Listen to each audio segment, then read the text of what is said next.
जय श्री कृष्णा। राधे राधे। सभी श्रद्धालु भक्तजनों को मेरा सादर प्रणाम है। आज आप श्रवण करेंगे पुत्रादा एकादशी की पारण की कथा। जब एकादशी का व्रत स्वयं श्रद्धा और हरि नाम के साथ पूर्ण हो जाता है, तब द्वादशी के पावन क्षणों में पारण का मंगल समय आता है। पुत्रादा एकादशी का पारण केवल उपवास से खोलना नहीं, बल्कि भगवान श्री हरि विष्णु को समर्पित है। कीर्ति गाथा का भाव है। शास्त्रों में कहा गया है कि बिना विधि पूर्वक पारण के एकादशी व्रत का पूर्ण फल प्राप्ति नहीं होता है। सूर्योदय के पश्चात स्नान करके तुलसी दल, अक्षत और नैवेद्य अर्पित कर भगवान विष्णु का स्मरण किया जाता है। इसके बाद ब्राह्मणों को अन्नदान, गौ सेवा और दीन दुखियों को भोजन करा कर वो व्रती पारण करती है। मानता है कि पुत्रादा एकादशी का शुद्ध मन से किए गए पारण संतान सुख, कुल की वृद्धि और जीवन में अस्थायी सौभाग्य प्रदान करता है। इसी पावन भावना के साथ अब हम पुत्रादा एकादशी की पारण कथा का श्रवण आरंभ करते हैं। तुलसी विवाह से जोड़ी पौराणिक कथा। माता तुलसी का असली नाम बिंदा था। उनका जन्म राक्षस कुल में हुआ था, लेकिन वह श्री हरि विष्णु की परम भक्त थी। बिंदा जब बड़ी हुई तो उनका विवाह जलंधर नाम के असुर से करवा दिया गया। बिंदा भगवान विष्णु की परम भक्त तो थी ही, साथ ही वह पतिव्रता स्त्री भी थी। उनकी भक्ति और पूजा के कारण उनका पति जलंधर अजय होता गया और इसके चलते उसे अपनी शक्तियों पर अभिमान हो गया था और उसने स्वर्ग पर आक्रमण कर देव कन्याओं को अपने अधिकार में ले लिया। इससे क्रोधित होकर सभी देव भगवान श्री हरि विष्णु की शरण में गया और जलंधर के आतंक का अंत करने की प्रार्थना की। परंतु जलंधर का अंत करने के लिए सबसे पहले उसकी पत्नी बिंदा का सतीव्रता भंग करना आवश्यक था। भगवान विष्णु ने अपनी माया से जलंधर का रूप धारण कर लिया। बिंदा का पतिव्रता धर्म को नष्ट कर दिया और इसके परिणाम स्वरूप जलंधर की शक्ति छीन हो गई और वह युद्ध में मारा गया। लेकिन जब बिंदा को श्री हरि के छल का पता चला तो उन्होंने भगवान विष्णु से कहा, हे नाथ, मैंने आजीवन आपकी आराधना की है। आपने मेरे साथ ऐसा कृत्य कैसे किया? इस प्रश्न का कोई उत्तर श्री हरि नहीं दे पाया और तब बिंदा ने भगवान विष्णु से कहा कि आपने मेरे साथ एक पाषाण की तरह व्यवहार किया है प्रभु। मैं आपको श्राप देती हूँ कि आप पाषाण बन जाइए। यह कहते ही भगवान श्री हरि पत्थर समान हो गया और सृष्टि का संतुलन बिगड़ने लगा। तब देवताओं ने बिंदा से प्रार्थना की कि वो अपना श्राप वह वापस ले ले। भगवान विष्णु की बिंदा के साथ हुई छल से लज्जित थे और अंत में उन्होंने भगवान विष्णु को क्षमा कर दिया। दिए गए भगवान विष्णु को शराप मुक्ति करे, जलंधर के साथ सती हो गई।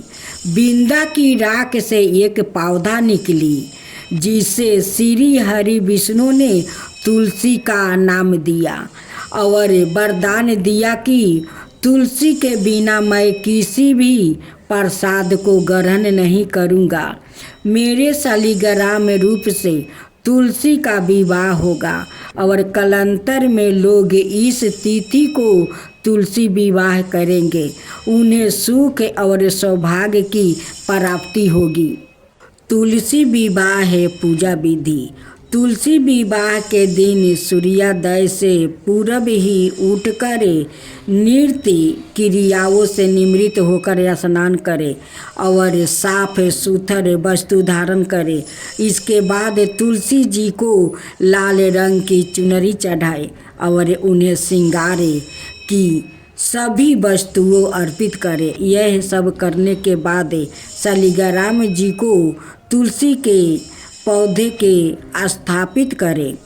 इसके बाद पंडित जी के द्वारा तुलसी और शालिग्राम का पूरे रीति रिवाज से विवाह करवाया जाता है। विवाह के समय पुरुष को शालिग्राम और स्त्री को तुलसी जी को साथ लेकर 7 फेरे करना चाहिए और विवाह संपन्न होने के बाद तुलसी जी की आरती भी करनी चाहिए। गणेश जी रिद्धि सिद्धि के देवता और विघ्न विनायक देवता है, जो पूजा अर्चना से प्रसन्न होकर भक्त की हर बाधा को दूर करे, सुख सौभाग्य और धन धनाय के भंडार भर देते हैं।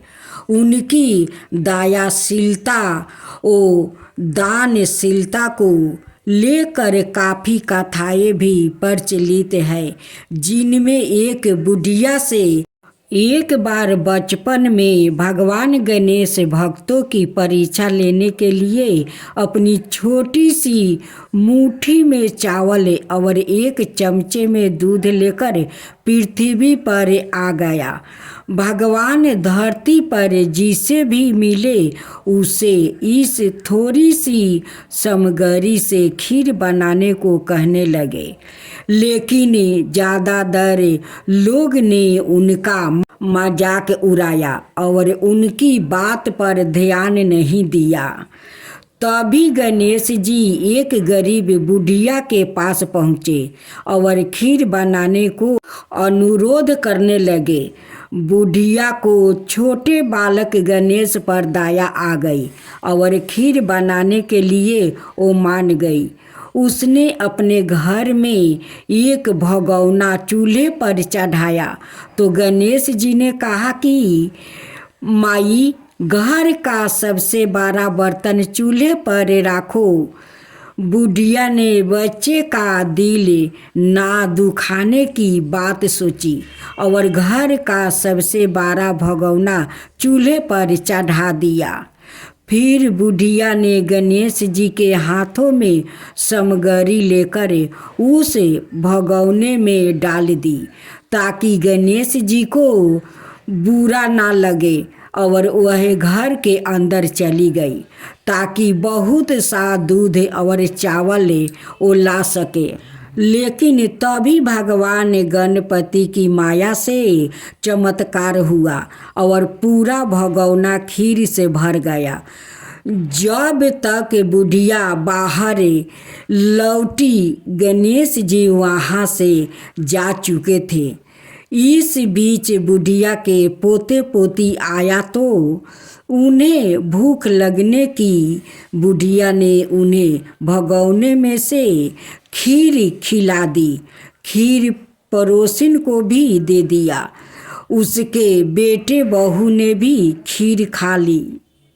इसके बाद जब बुढ़िया को भूख लगी तो वो भी खीर खाने लगी, लेकिन खाने के पहले उसने भगवान को पुकारा और बोली, आ जा रे गणेशाय, खीर खा ले।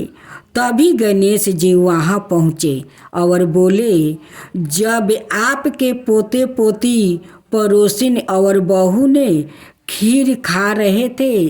उन्हें देखकर मेरा पेट भर गया।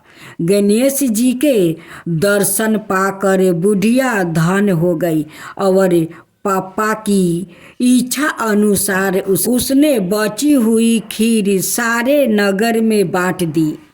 बुढ़िया द्वारा खीर बांटने की खबर राजा तक पहुंच गई। राजा ने बुढ़िया को दरबार में बुलाया। बुढ़िया ने सब सच सच बता दिया। राजा ने सच्चाई जानने के बाद बुढ़िया का खीर का भगोना अपने महल में मंगवाया। लेकिन राजा के महल में जैसे ही भगोना खोला गया तो उसमें कीड़े मकोड़े और जहरीले जानवरों तैरे नजर आ रहे थे। राजा ने बर्तन वापस बुढ़िया को दे दिया। बुढ़िया के घर भगोना फिर से स्वादिष्ट खीर से भर गया। फिर बुढ़िया ने फिर गणेश जी से पूछा कि बची हुई खीर का क्या करे, तो गणेश जी ने कहा कि इसे झोपड़ी के कोने में गाड़ दो। बुढ़िया ने रात में खीर कोने में गाड़ दी।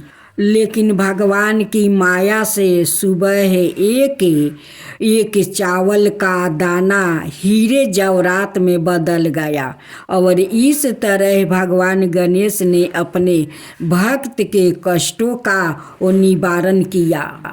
यह कहानी कितनी सत्य है और कितनी काल्पनिक, इस बात पर गौर न करते हुए हमें इस बात पर गौर करना चाहिए कि भगवान अपने सच्चे भक्तों का साथ कभी नहीं छोड़ते। यही सत्य है और यही इस कहानी का संदेश भी है। गणेश जी की दूसरी कथा। धर्म ग्रंथों के अनुसार समुद्र में मंथन के दौरान सबसे अंत में धन्वंतरी अमृत कलश लेकर निकले। जैसे ही अमृत मिला अनुशासन भंग हुआ। देवताओं ने कहा हम ले ले, दैत्यों ने कहा हम ले ले। इसी घींचातानी में इंद्र का पुत्र जयंत अमृत कुंभ लेकर भाग गया। सारे दैत्य और देवता भी उसके पीछे भागे। असुरों और देवताओं में भयंकर मार काट मच गई। देवता परेशान होकर भगवान विष्णु के पास गया। तब भगवान विष्णु ने मोहिनी अवतार लिया। भगवान ने मोहिनी रूप में सबको मोहित कर दिया। मोहिनी ने देवता और असुर की बात सुनी और कहा कि यह अमृत कलश मुझे दे दीजिए तो मैं बड़ी बड़ी से देवता और असुरों को अमृत का पान करा दूंगी। दोनों मान गया। देवता एक तरफ और असुर दूसरी तरफ बैठ गया। फिर मोहिनी रूप धरे भगवान विष्णु ने मधुर गान गाते हुए और नृत्य करते हुए देवता और असुरों को अमृत पान कराना आरंभ किया। वास्तविकता में मोहिनी अमृत पान तो सिर्फ देवताओं को ही करा रही थी, जबकि असुर समझ रहे थे कि वो भी अमृत पी रहे हैं। इस प्रकार भगवान विष्णु ने मोहिनी अवतार लेकर देवताओं का वो भला किया। भगवान विष्णु ने नरसिंह अवतार लेकर दैत्यों के राजा हिरण्यकश्यप का वो वध किया था। इस अवतार की कथा इस प्रकार है। धर्म ग्रंथों के अनुसार दैत्यों का राजा हिरण्यकश्यप सवाए को भगवान से भी अधिक बलवान वो मानता था। उसे मनुष्य, देवता, पंछी, पोसू ना दिन ना रात, ना धरती पर ना आकाश में, ना अस्त्र से ना शस्त्र से मारने का वो वरदान प्राप्ति था। उसके राज में जो भी भगवान विष्णु की पूजा करता उसको दंड दिया जाता था। उसके पुत्रा का नाम प्रहलाद था। प्रहलाद बचपन से ही भगवान विष्णु का वो परम भक्त था। यह बात जब हिरण्यकश्यप का वो पता चला तो वो बहुत क्रोधित हुआ और प्रहलाद को समझाने का प्रयास किया, लेकिन फिर भी जब प्रहलाद नहीं माना तो हिरण्यकश्यप ने उसे मृत्यु दंड दिया। हर बार भगवान विष्णु के चमत्कार से वो बच गया।